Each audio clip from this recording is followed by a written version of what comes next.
आज का जो हमारा बेटा टॉपिक है ना, वो है डिफरेंट टाइप्स ऑफ इकोनॉमीज। ये एक ऐसा टॉपिक है जो क्लास 11th में भी हम रिफर करते हैं, पढ़ते हैं, और क्लास 12th में भी हमको ये बहुत ज्यादा काम आता है। पूरी दुनिया में अलग अलग तरह की इकोनॉमीज कैसी चल रही है। जैसे आप इकोनॉमी वर्ड का मतलब तो समझते ही हैं, एक ऐसी प्लेस जहाँ पे इकोनॉमिक एक्टिविटी हो रही है, लोग पैसे अर्न कर रहे हैं, है ना।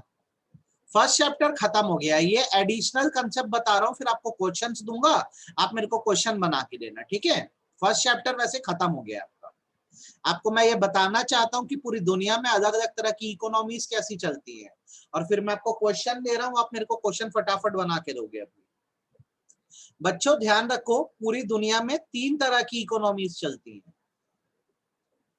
सबसे पहली इकोनॉमी को हम कैपिटलिस्ट इकोनॉमी बोलते हैं,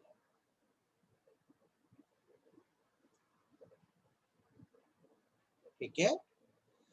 कैपिटलिस्ट इकोनॉमी के बाद आती है सोशलिस्ट इकोनॉमी,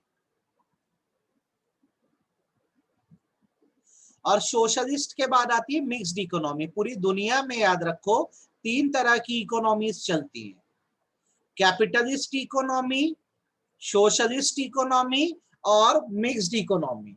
आपको मैं तीनों का मतलब समझा रहा हूं, ध्यान से आप सुन लेना, समझ लेना, ठीक। इससे भी मैं आपको क्वेश्चन पूछ सकता हूं। जब आप कैपिटलिस्ट इकोनॉमी बोलते हो तो इसका मतलब ये होता है an economy where the economic activities, an economy where the economic activities of production, investment, consumption, ध्यान से सुनना, अच्छे समझना, वेरी गुड मॉर्निंग बेटा। An economy where economic activities of production, investment and consumption are controlled by private individuals या private businessmen with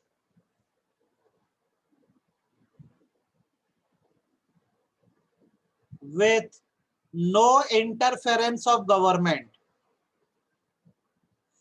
sir कुछ नहीं समझ आया, आप क्या दिखा रहे हो।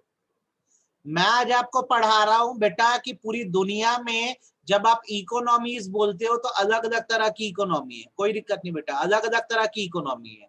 जैसे अगर मैं बोलता हूँ कैपिटलिस्ट इकोनॉमी, तो एक ऐसी इकोनॉमी है जहां पर क्या बनाया जा रहा है, कितना पैसा बिजनेस में इन्वेस्ट करना है, या कस्टमर क्या सामान कंज्यूम करेंगे, इस चीज को प्राइवेट बिजनेसमैन कंट्रोल करते हैं, हमारे जैसे लोग, और गवर्नमेंट का कोई इंटरफेरेंस यहाँ पे होता नहीं है। ऐसी इकोनॉमी वहां काम कर सकती है जो कंट्रीज फुल्ली डेवलप्ड हो।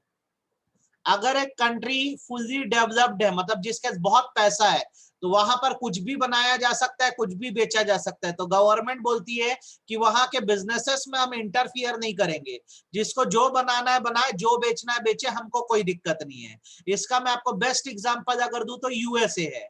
यूएसए को हम कैपिटलिस्ट इकोनॉमी बोलते हैं। कारण यह है कि यूएसए में हर चीज बन सकती है और खरीदने वाले भी बैठे हुए हैं, वहां लोगों के बहुत ज्यादा पैसा है। वहां तो एक ब्रेड पैकेट भी 350 रुपए का मिलता है, आपको मैं नॉलेज के लिए बता दूं। तो लोगों के पैसा बहुत है, तो बिजनेसमैन अपनी मर्जी से कुछ भी बना सकता है, जितना रेट चार्ज करना है कर सकता है। आप बताओ, आपको कैपिटलिस्ट इकोनॉमी क्या होती है, समझ आया कि नहीं आया। आप बताओ, आपको कैपिटलिस्ट इकोनॉमी क्या होती है, समझ आया कि नहीं आया। एक ऐसी इकोनॉमी जहां पे प्रोडक्शन का काम, इन्वेस्टमेंट, कंजम्पशन, मतलब कस्टमर क्या कंज्यूम करेंगे, इसको कौन कंट्रोल करता है, प्राइवेट बिजनेसमैन कंट्रोल करते हैं, और गवर्नमेंट बिल्कुल इंटरफियर नहीं करती है। मतलब मार्केट में क्या डिमांड होगा, क्या सप्लाई होगा, क्या सेल होगा, ये गवर्नमेंट नहीं डिसाइड करती, प्राइवेट बिजनेसमैन डिसाइड करते हैं। ऐसी इकोनॉमी डेवलप्ड कंट्रीज में चलती है, जैसे यूएस इकोनॉमी कैपिटलिस्ट इकोनॉमी है। वहां सिर्फ पैसा कमाने के बारे में सोचा जाता है, सभी लोग वहां पैसे वाले हैं, तो जो भी बनाओगे बिक जाएगा, कोई दिक्कत नहीं है। अब जस्ट इसके अपोजिट बेटा हमारी दूसरी तरह की इकोनॉमी होती है और जिसे कहा जाता है सोशलिस्ट इकोनॉमी। तो सोशलिस्ट इकोनॉमी क्या है? An economy where the economic activities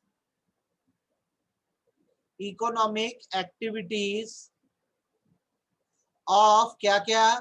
production, investment, consumption are fully controlled by government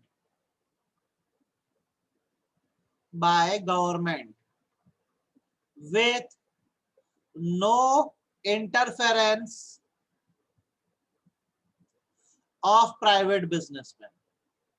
एक ऐसी इकोनॉमी जहां जो बनेगा, कहां कितना पैसा लगाया जाएगा, कस्टमर क्या सामान कंज्यूम करेगा या खरीदेगा, ये गवर्नमेंट डिसाइड करती है। प्राइवेट बिजनेसमैन का इसमें फिर कोई इंटरफेरेंस नहीं रह जाता है। ऐसी इकोनॉमी वहां काम करती है जहां गवर्नमेंट्स जो होती है वो बिजनेस को कंट्रोल करना चाहती है।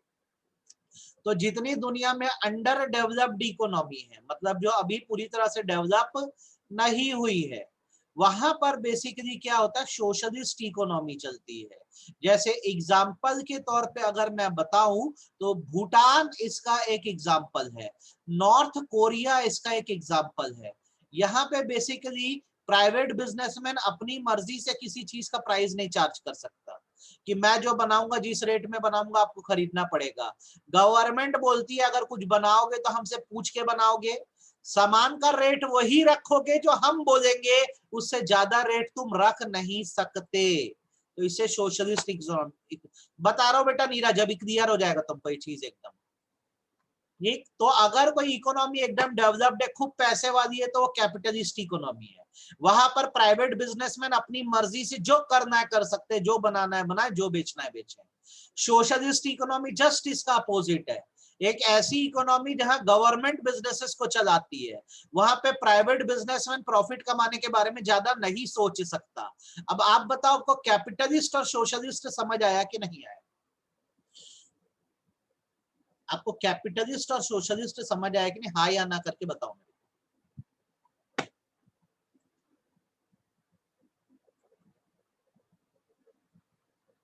आ गया? चलो तीसरा सुन लो। तीसरी तरह की इकोनॉमी जो होती है कैपिटलिस्ट और सोशलिस्ट के बाद, उसको हम बेटा कहते हैं मिक्स्ड टाइप ऑफ इकोनॉमी। ठीक है, ध्यान से सुनना, अच्छे समझना। तीसरी तरह की इकोनॉमी जो हम पढ़ते हैं उसे बोला जाता है मिक्स्ड टाइप ऑफ इकोनॉमी। इसका भी मतलब आपको बता दे रहा हूं ताकि आपको पता रहे। एन इकोनॉमी वेयर, पूरा लिखूंगा मैं इस चीज को, है ना, where the economic activities where the economic activities of production, investment, consumption are controlled by both government and private businessmen। एक ऐसी इकोनॉमी जहां पर क्या बनाना है और कस्टमर क्या कंज्यूम करेंगे, इस बात पे कंट्रोल दोनों का है, गवर्नमेंट का भी है और प्राइवेट बिजनेसमैन का भी है। इसका बेस्ट एग्जांपल जो हम लेंगे वो हमारी डेवलपिंग इकोनॉमी को हम ले सकते हैं, जो इंडिया है। इंडिया एक ऐसी कंट्री है जहां पर बिजनेस करने का राइट या इकोनॉमिक एक्टिविटी करने का राइट दोनों को है, प्राइवेट बिजनेसमैन को भी है तो गवर्नमेंट को भी है। जैसे अगर आप इंडिया में बात करें तो आप जैसे ट्रांसपोर्ट की बात करें तो प्राइवेट बसेस अगर चलती हैं जो कोई भी रेट आपसे चार्ज कर सकती हैं, तो आपके पास ऑप्शन में सिटी बसेस भी है, आप उसमें बैठ सकते हैं। सिमिलरली आप टेलीफोन की बात करते हो इंडिया में, तो अगर एक साइड में प्राइवेट बिजनेसमैन है जो एयरटेल, जियो जैसी कंपनी चला रहे हैं, तो सरकार भी अपनी एक कंपनी चला रही है जिसका नाम है BSNL। ठीक है, तो दोनों एक दूसरे से compete करते हैं। तो इंडिया एक ऐसी प्लेस है जहां कंज्यूमर के चॉइस बहुत है, वो गवर्नमेंट का गुड्स भी यूज कर सकती है और प्राइवेट बिजनेसमैन का भी कर सकती है। तो हमारी इकोनॉमी को हम लोग मिक्स्ड इकोनॉमी कहते हैं। कैपिटलिस्ट इकोनॉमी में गवर्नमेंट का कोई इंटरफेरेंस नहीं है, बिजनेसमैन अपनी मर्जी से कोई भी प्राइस चार्ज कर सकता है, जो खरीद पाएगा खरीद लेगा और जो नहीं खरीद पाया उससे किसी को भी कोई मतलब नहीं होता है। सोशलिस्ट इकोनॉमी में जस्ट अपोजिट बात है, पूरे बिजनेस पे इंटरफेरेंस गवर्नमेंट का ही है। क्या बनेगा, कितना पैसा लगेगा, कस्टमर क्या कंज्यूम करेंगे, गवर्नमेंट डिसाइड करती है। मिक्स्ड इकोनॉमी में क्या होता है कि गवर्नमेंट और प्राइवेट बिजनेसमैन दोनों को अपॉर्चुनिटी दी गई है कि आप दोनों काम कर दो, ठीक है। कस्टमर को जिसका सामान पसंद आएगा कस्टमर उसका सामान खरीदेगा। सोशलिस्ट और मिक्स बिल्कुल एक नहीं है। सोशलिस्ट इकोनॉमी एक ऐसा मॉडल है जहां पर जो भी बिजनेस एक्टिविटी हो रही है उस पर गवर्नमेंट का फुल कंट्रोल है। और अगर आप मिक्स इकोनॉमी की बात करते हैं तो यहाँ पर हमारे मार्केट्स में या बिजनेसेस में जितना कंट्रोल गवर्नमेंट का है उतना ही कंट्रोल प्राइवेट बिजनेसमैन का है। तो हमारी इकोनॉमी कैपिटलिस्ट और सोशलिस्ट का मिक्सचर है। जैसे मैंने इसके कई एग्जांपल्स भी आपको दे दिए, जैसे ट्रांसपोर्टेशन में आप देख लीजिए, अगर सोशलिस्ट इकोनॉमी होती तो सिर्फ सिटी बसेस चलती, अगर कैपिटलिस्ट इकोनॉमी होती तो केवल प्राइवेट बसेस चलती। पर क्योंकि इंडिया एक मिक्स इकोनॉमी है इसलिए यहाँ पे प्राइवेट बस भी चल रही है तो सिटी बस भी चल रही है। सिमिलरली टेलीकॉम मैंने बताया, अगर आप प्राइवेट कैपिटलिस्ट इकोनॉमी में होते तो यहाँ पे एयरटेल जियो का ही राज होता, अगर आप सोशलिस्ट इकोनॉमी में होते तो केवल बीएसएनएल का राज होता। लेकिन अगर आप मिक्स इकोनॉमी है तो दोनों मिलकर काम कर सकते हैं, एयरटेल जियो भी अपनी सर्विस दे रहे हैं तो बीएसएनएल भी दे रहा है। बात समझ में आई कि नहीं है। स्कूल्स आपको चॉइस दे दी गई, आप चाहें तो प्राइवेट स्कूल में भी पढ़ सकते हैं जैसे आप पढ़ रहे हैं, और आपके पास चॉइस है कि आप सिमिलर सिस्टम में गवर्नमेंट स्कूल में भी जाके पढ़ सकते हैं। तो हमारे देश की हर रिसोर्स पे दोनों का बराबर कंट्रोल है। आई होप आपको एक क्लियर हो गया, अगर इसमें दिक्कत नहीं गई होगी। आप बताइए एकदम क्लियर है। प्राइवेट कंपनी हो सकती है लेकिन ना, अगर उनको कोई प्राइस चार्ज करना होगा तो गवर्नमेंट की परमिशन से करना होगा। अगर सौम्या सोशलिस्ट इकोनॉमी में अपना बिजनेस शुरू करना चाहेगी तो उसको पहले गवर्नमेंट से परमिशन लेनी होगी, जब तक वो परमिशन लेगी काम नहीं कर पाएगी। आपको एकदम अच्छे समझ आया कि नहीं आया ये बताओ। आपको तीनों तरह की इकोनॉमीज एकदम क्लियर है कि नहीं, हाँ या ना बोलो। चलो, तीनों तरह की इकोनॉमीज एकदम क्लियर है ना, इसमें कोई तकलीफ नहीं है।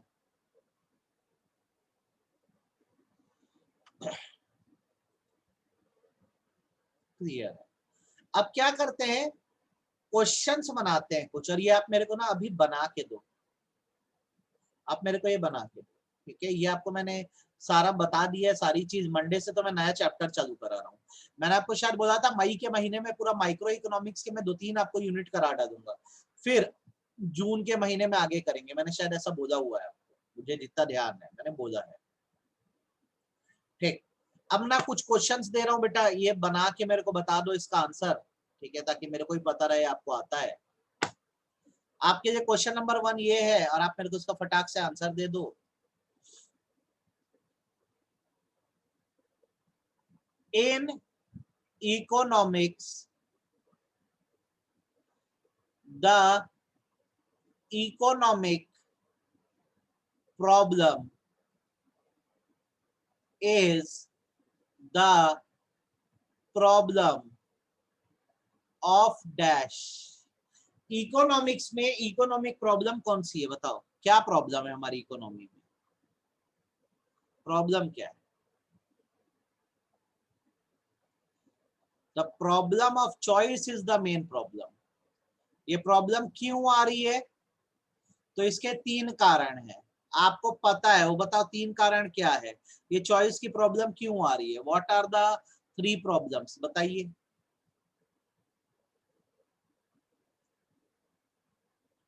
लिमिटेड रिसोर्स का होना,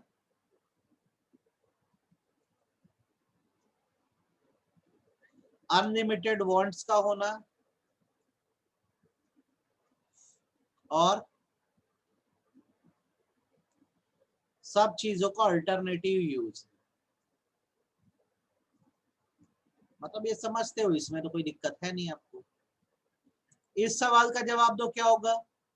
what are the central problem of economy? किसी भी इकोनॉमी में बिजनेसमैन की 3 प्रॉब्लम्स क्या क्या होती है, बताओ? Dash dash dash. Very good Yamini, very good बेटा, वेरी गुड आशुतोष, अब तो अच्छा समझे हो, वेरी गुड। आपसे सेंट्रल प्रॉब्लम बोले तो सबसे पहली है व्हाट टू प्रोड्यूस, फिर आपसे पूछा जाए तो हाउ टू प्रोड्यूस, और फिर फॉर होम टू प्रोड्यूस। ये 3 प्रॉब्लम है। मैक्सिमम लोग इसका जवाब जानते हो, वेरी गुड बेटा। चलो आपसे अगर ये पूछ दिया जाए,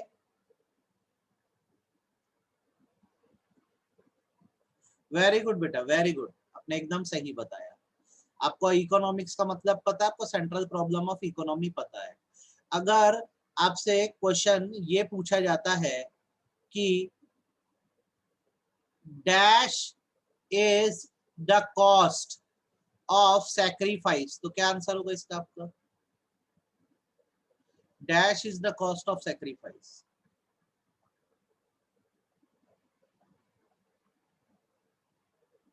वेरी गुड, बताओ बताओ बताओ। Very good Bhavleen, very good बेटा।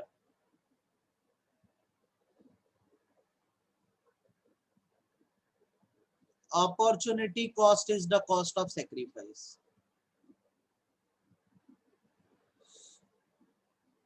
ठीक। Dash economics is the branch of economics that deals with individuals.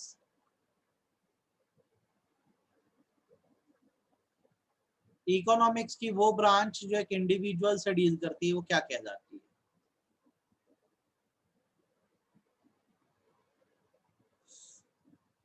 Good. Dash is the father of economics.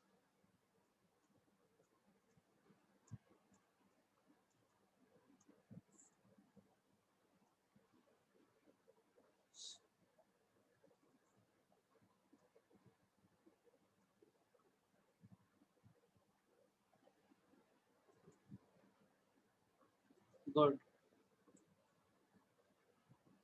Dash gave welfare definition.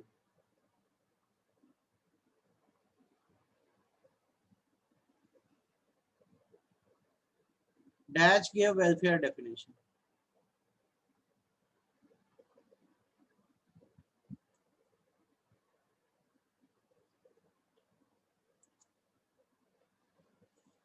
Amit accepted job of 15,000 by leaving job of 10,000. What is opportunity cost?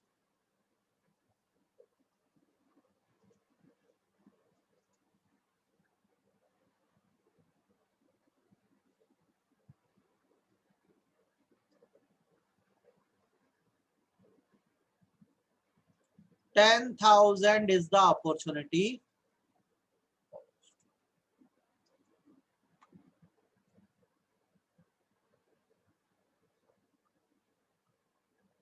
Capitalist economy का एक example दो, एक country का example दो। Capitalist economy कहाँ चलती है?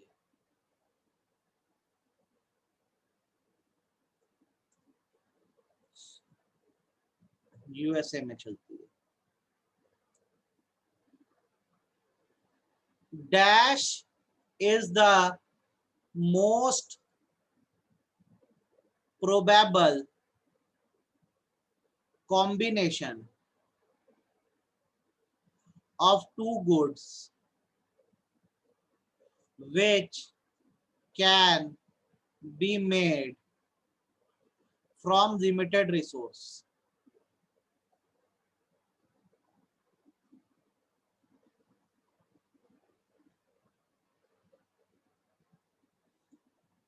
जब आप दो गुड्स के कॉम्बिनेशन को मिलाते हैं लिमिटेड रिसोर्स से, उसको हम क्या बोलते हैं? पीपीसी या पीपीएफ, प्रोडक्शन पॉसिबिलिटी कर्व या production possibility frontier,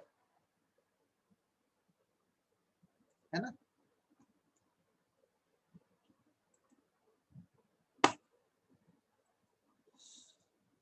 next, PPC has dash slope.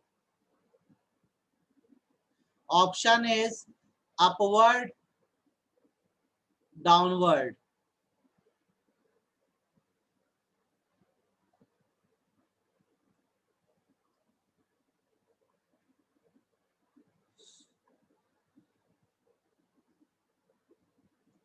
Downward slope.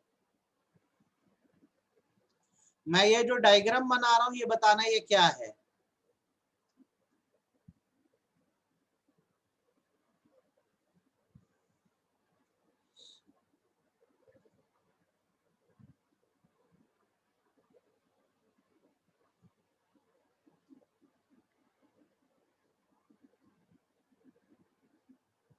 अब जो पूछ रहा हूं सवाल उसका जवाब दो।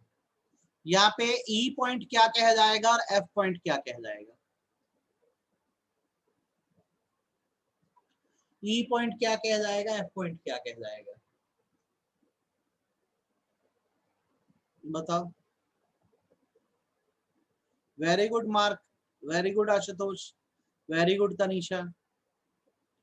ई कह जाएगा under utilization of resource. Resource को आपने उतना बेहतर इस्तेमाल नहीं किया, ठीक। और एफ क्या कह जाएगा? अनअटेनेबल कॉम्बिनेशन, मतलब जो आप अचीव नहीं कर सकते, अनअटेनेबल कॉम्बिनेशन क्या जाएगा।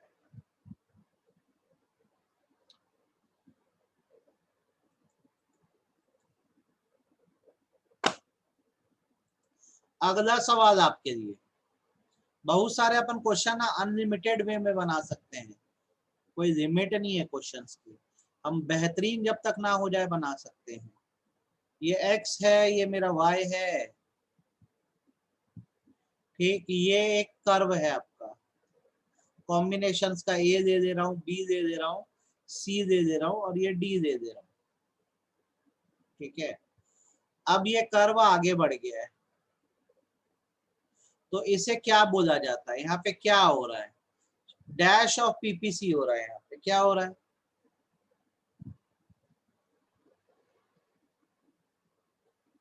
यहाँ पर क्या हो रहा है? शिफ्टिंग हो रही है, ठीक है। तो ये क्या बता रहा है? ये इंक्रीज इन प्रोडक्शन बता रहा है कि डिक्रीज इन प्रोडक्शन बता रहा है? ये क्या बता रहा है आपको? इंक्रीज इन प्रोडक्शन बता रहा है कि डिक्रीज?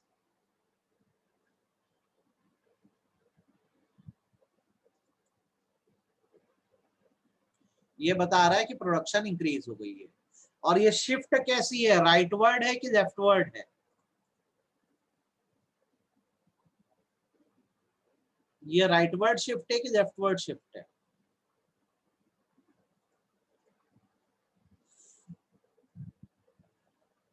अच्छा,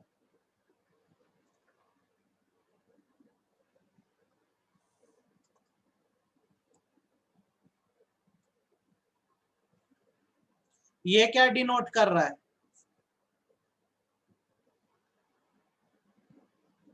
ये क्या है? यहाँ पर क्या हो रहा है बताओ?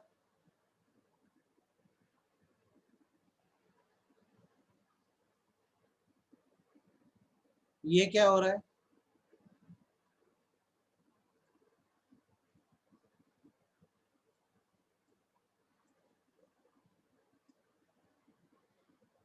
तो रोटेशन का मतलब क्या हुआ बता दो? रोटेशन का मतलब क्या हो रहा है? रोटेशन का मतलब क्या है यहाँ पे? ना, प्रोडक्शन तो डिक्रीज नहीं है, यहाँ पर एक गुड्स का प्रोडक्शन इंक्रीज हुआ है, यहाँ पर एक गुड्स का प्रोडक्शन जो है इंक्रीज हुआ है, दूसरे गुड्स का प्रोडक्शन वैसे ही है, एक गुड्स को रिसोर्सेज ज्यादा मिल गई है।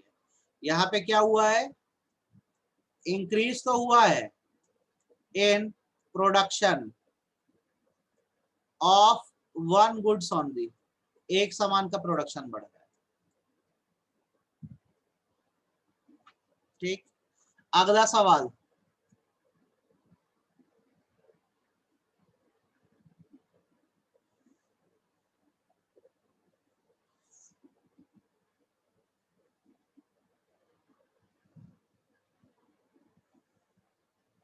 यहाँ पे मैं दिख रहा हूं कॉम्बिनेशन, ब्रेड बटर बेस्ट होता है तो अपन वही लेके चलते हैं, कोई जब दूसरे गुड्स को देने की जरूरत क्या आपको।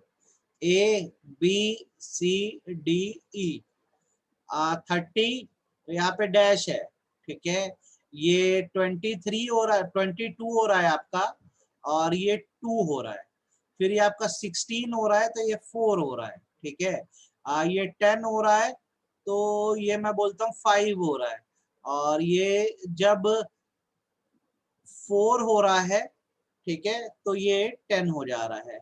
आप इसमें मेरे को एमओसी निकाल के बताओ कितना कितना आ रहा है, मार्जिनल अपॉर्चुनिटी कॉस्ट कितनी कितनी आ रही है बताओ, एमओसी कितना कितना आ रहा है।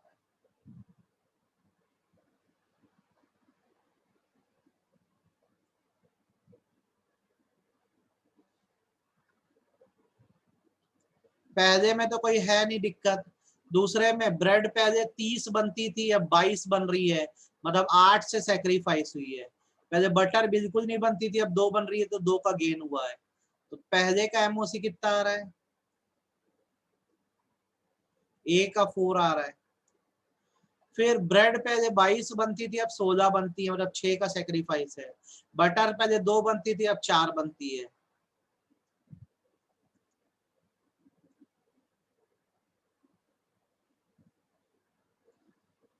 तीन, पहले ब्रेड 16 बनती थी अब 10 बनती है, 6 का सेक्रीफाइस। पहले ब्रेड 4 बनता था 5 बनता है, 1 का गेन। पहले ब्रेड बनती थी कितना 10, अब कितनी बनती है 4, 6, और ब्रेड बटर पहले कितनी बना करती थी 5, अब कितनी बनती है 10।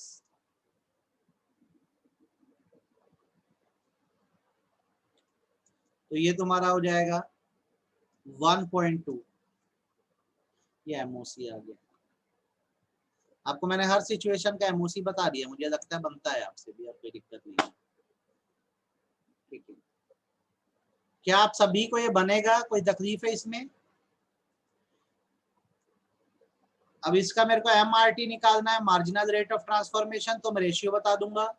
ठीक, पहले में डैश, दूसरे में ब्रेड का सेक्रीफाइस कितना हो रहा है इज टू बटर का गेन कितना हो रहा है, तो 8b verse is to 2b, फिर 6b is to 2b, 6b is to 1b, 6b is to 5b।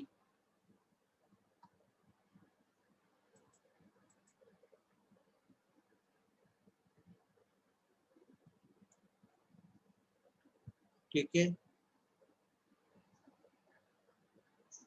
बेटा, बहुत आसान है रौनक, बहुत ध्यान से देख ले, एकदम अच्छे समझ ले। मार्जिनल अपॉर्चुनिटी कॉस्ट मतलब तुम हर कॉम्बिनेशन में देखो सैक्रिफाइस कितने का हो रहा है और उसको डिवाइड कर दो गेन से। तो जैसे कॉम्बिनेशन ए में तो ना कोई सैक्रिफाइस है ना गेन है, तो हमने डैश दे दिया। अब तुम जैसे कॉम्बिनेशन बी देखोगे ना, तो पहले ब्रेड बनती थी 30, अब ब्रेड बनती है 22, तो अब ये 8 से कम हो गई है। तो आपने जब ब्रेड में से 8 का सेक्रीफाइस किया तो असर ये हुआ कि बटर पहले बिल्कुल नहीं बनती थी, अब 2 यूनिट बनने लग गई है, तो 2 यूनिट से बटर का गेन हुआ। तो हम बस यहाँ पे एक डिवीजन करते हैं सेक्रीफाइस अपॉन गेन का, तो हमारा मार्जिनल अपॉर्चुनिटी कॉस्ट आ गई 4, और इसी को एमआरटी में इसका रेशियो बता देते हैं कि जब 8 ब्रेड का सेक्रीफाइस हुआ तो 2 बटर का गेन हुआ। कॉम्बिनेशन सी में तुम देखो पहले 22 ब्रेड बनाते थे अब 16 ब्रेड बनाते हो, मतलब फिर ब्रेड की रिसोर्सेस कम हुई है, कितनी 6 यूनिट से। और पहले बटर 2 बनाते थे, अब 4 बना रहे हो, तो इसका गेन हुआ है 2 यूनिट से। फिर रेशियो बता दिए, 6 ब्रेड का सैक्रिफाइस इज टू 2 बटर का गेन। अब इससे इजी क्या हो सकता है बताओ? ठीक। अब सही मायनों में आपको इतने क्वेश्चंस मेनली टेस्ट या एग्जाम में आते हैं। अगले हफ्ते सैटरडे को इसका एक टेस्ट दूंगा, वो भी तगड़ा टेस्ट दूंगा आपका मैं, तो उसको आप एकदम अच्छे से क्या है देना। आज मैं आपको इसकी एक बूस्टर शीट भेजूंगा और क्वेश्चन शीट भेजूंगा। इसके पहले मैंने एक शीट आपको भेजी हुई है ऑलरेडी, अब मैं आपको एक बूस्टर शीट और इसके क्वेश्चंस भेजूंगा। आपको अलग से कोई मेहनत नहीं करनी है, केवल आप उसको पढ़ देना, बस काफी है। ठीक है, इसको आप कर देना, या आज मैं भेजूंगा टुडे, और आज नहीं भेज पाए तो कल संडे टुमारो तक तो मैं भेज ही दूंगा। ये मैं आपके लिए करूंगा। मेरे को अपनी अटेंडेंस दे देने दो एक बार, मेरे को अपनी एक बार अटेंडेंस दे देने दो, छोड़ना मत ग्रुप को, अटेंडेंस लेने दो। मंडे से नया चैप्टर स्टार्ट कर रहे हैं, बहुत इंटरेस्टिंग चैप्टर है, तो सब ज्वाइन करना और एकदम अच्छे से पढ़ाई करो इकोनॉमिक्स की।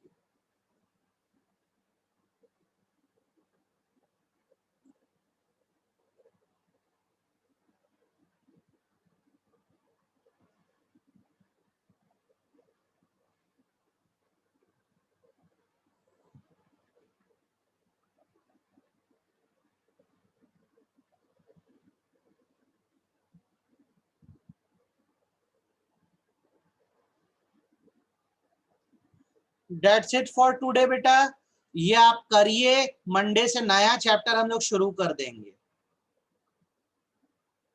हाँ वही आज भेजूंगा, बोला ना बूस्टर शीट में वही है, पीपीसी का ना जो पीडीएफ है वो भी हम भेज दूंगा आज। बूस्टर मतलब एडिशनल शीट, जैसे पीपीसी का रोटेशन और शिफ्टिंग विफ्टिंग ये सारी चीज आज भेज दूंगा। ये कर दो। ये भाई जीटीए की फोटो लगाया मार्क वाइट,